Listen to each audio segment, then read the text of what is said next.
ദൈവത്തിനെഴുതിയ കത്ത്. അനുഭവങ്ങൾ, ചിന്തകൾ, അഭിപ്രായങ്ങൾ, പിന്നെ ജീവിതത്തിൽ തന്നെ വിസ്മയിപ്പിച്ചതെല്ലാം. നാളിതുവരെ തന്റെ ബ്ലോഗിലൂടെ ലാലേട്ടൻ പങ്കുവച്ച ഹൃദയാക്ഷരങ്ങൾ ഇനി മുതൽ അദ്ദേഹത്തിന്റെ തന്നെ ശബ്ദത്തിലൂടെ radio Mee 100.3 FM mind blogging on radio Mee 100.3 FM. It's magical. സദാചാരത്തിന്റെ പുകയും പൂക്കളും.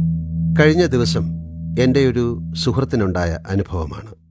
അദ്ദേഹം ഭാര്യയെ കോഴിക്കോട് നിന്ന് തിരുവനന്തപുരത്തേക്ക് തീവണ്ടി കയറ്റിവിട്ട ശേഷം ഒരു റെസ്റ്റോറൻറ്റിലിരുന്ന് രാത്രി ഭക്ഷണം കഴിക്കുകയായിരുന്നു.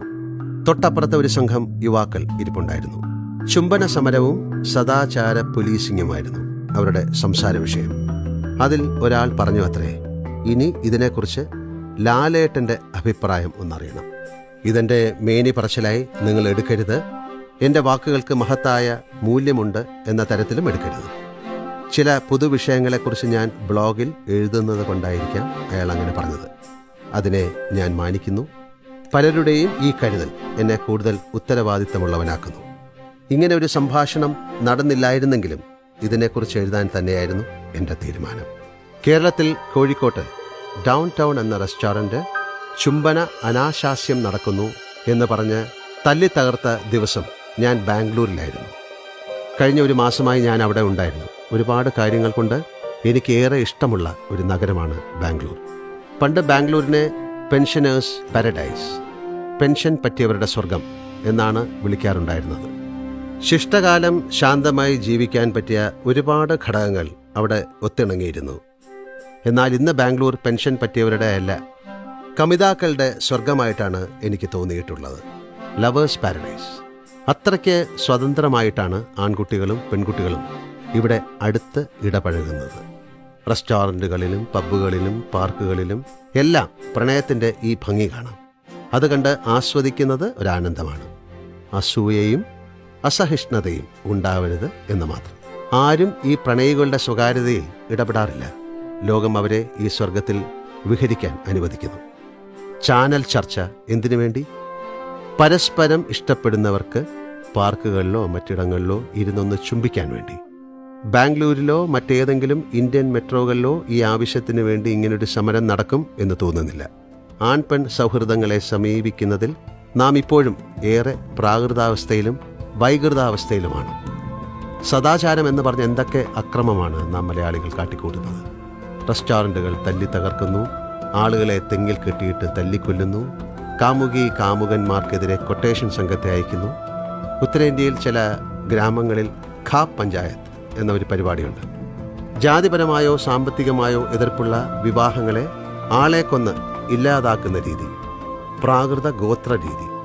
വിദ്യാഭ്യാസം കുറഞ്ഞ സമൂഹം ഇത് ചെയ്യുന്നത് നമുക്ക് മനസ്സിലാക്കാം. എന്നാൽ സമ്പൂർണ്ണ സാക്ഷരത നേടിയ നമ്മൾ ഇത്രയും വൈകൃതത്തോടെ സദാചാര പോലീസാവുന്നത് എത്രമാത്രം ലജ്ജാകരമാണ്. സ്ത്രീകൾക്കും പുരുഷന്മാർക്കും ബസ്സിൽ വെവ്വേറെ സീറ്റുകളുള്ള സമൂഹമാണ് നമ്മുടേത്. ഇപ്പോഴും നമ്മുടെ ബസ്സുകളിൽ ഒരു സ്ത്രീ ഇരിക്കുന്ന സീറ്റിൽ പുരുഷനോ തിരിച്ചോ ഇരിക്കില്ല. 90 വയസ്സായ അമ്മുമ്മയുടെ അടുത്ത് സീറ്റ് ഒഴിവുണ്ടെങ്കിലും 18കാരൻ പയ്യൻ ഇരിക്കാതെ കമ്പി തൂങ്ങി നിൽക്കും. ഇതല്ലേ യഥാർത്ഥ സദാചാര വൈകൃതം? സ്ത്രീയും പുരുഷനും തമ്മിൽ സെക്സ് മാത്രമേ സംഭവിക്കുന്നുള്ളൂ എന്ന് കരുതുന്ന ലോകത്തെ ഏക സമൂഹം കേരളത്തിലെ മലയാളികളായിരിക്കും. സ്ത്രീക്കും പുരുഷനുമിടയിൽ സൗഹൃദം, നിഷ്കളങ്കമായ സ്നേഹം, ബഹുമാനം, മാതൃപുത്ര ഭാവം, ശരീരബന്ധിയല്ലാത്ത പ്രണയം എന്നിവയൊക്കെ ഉണ്ട്. ഈ തലങ്ങളൊന്നും മലയാളിക്കറിയുകയില്ല. എന്നാൽ സെക്സിൻ്റെ സുന്ദരമായ തലങ്ങളും അറിയില്ല. കടത്തിണ്ണയിൽ കിടക്കുന്ന 3 വയസ്സുകാരിയെയും അമ്മയോളം പ്രായമുള്ളവരെയും പീഡിപ്പിക്കുന്നതാണ് നമ്മുടെ സെക്സ്. വിചിത്രമായ ഒരവസ്ഥയിലാണ് മലയാളി ചെന്നപ്പെട്ടിരിക്കുന്നത്. മറ്റൊരു പ്രധാന അപകടം നമ്മുടെ സദാചാരത്തിന് ചില കാവലാളുകൾ വന്നിരിക്കുന്നു എന്നതാണ്. രാഷ്ട്രീയ പാർട്ടികളും മതനേതാക്കളും സദാചാര സംരക്ഷണ സേനയായി രംഗത്ത് വന്നു കഴിഞ്ഞു. ഇവരാരും ഇത്രയും വീര്യത്തോടെ ഒരു പൊതുപ്രശ്നത്തിലും ഇടപെട്ട് കണ്ടിട്ടില്ല. പാലം പൊളിഞ്ഞു വീഴുമ്പോൾ, റോഡുകൾ തോടാവുമ്പോൾ, 3 വയസ്സുകാരി പീഡിപ്പിക്കപ്പെടുമ്പോൾ, മന്ത്രവാദം ചെയ്ത് മനുഷ്യർ മരിക്കുമ്പോൾ, മാലിന്യം ചുറ്റിലും കുന്നുകൂടുമ്പോൾ, കുടിവെള്ളം മലിനമാവുമ്പോൾ, റോഡിൽ ഒരു മനുഷ്യൻ അപകടത്തിൽപ്പെട്ട് ചോര വാർന്ന് കിടക്കുമ്പോൾ, അമ്മമാരും അച്ഛന്മാരും വൃദ്ധസദനങ്ങളിൽ തള്ളപ്പെടുമ്പോൾ ഒന്നും ഇവരെ ഇത്രയും പ്രതികരണ ബോധത്തോടെ കാണാറില്ല. കവി ബാലചന്ദ്രൻ ചുള്ളിക്കാട് ചോദിച്ചതുപോലെ ഏതെങ്കിലും ഹോട്ടലിൽ നിന്ന് പഴകിയ ഭക്ഷണം പിടികൂടിയതിന് ഈ രാഷ്ട്രീയക്കാരും മതനേതാക്കളും അങ്ങോട്ട് ജാഥ നടത്തിയിട്ടുണ്ടോ? ചുംബനത്തെക്കാൾ ഏറ്റവും അടിയന്തരമായ പ്രശ്നം അതാണല്ലോ. ഇന്ത്യ എന്നത് വ്യക്തമായ നിയമ സംവിധാനമുള്ള ഒരു രാജ്യമാണ്. രാഷ്ട്രീയ പാർട്ടികളോ മതാധ്യക്ഷരോ അല്ല നമ്മുടെ നിയമപാലകർ. അവർ നിയമം കയ്യിലെടുക്കുമ്പോഴാണ് നാട് കലഹത്തിലേക്ക് വീഴുന്നത്. ഇക്കൂട്ടർ രണ്ടുപേരുമല്ല ഒരു തലമുറയുടെയും ജീവിതം നിശ്ചയിക്കേണ്ടത്.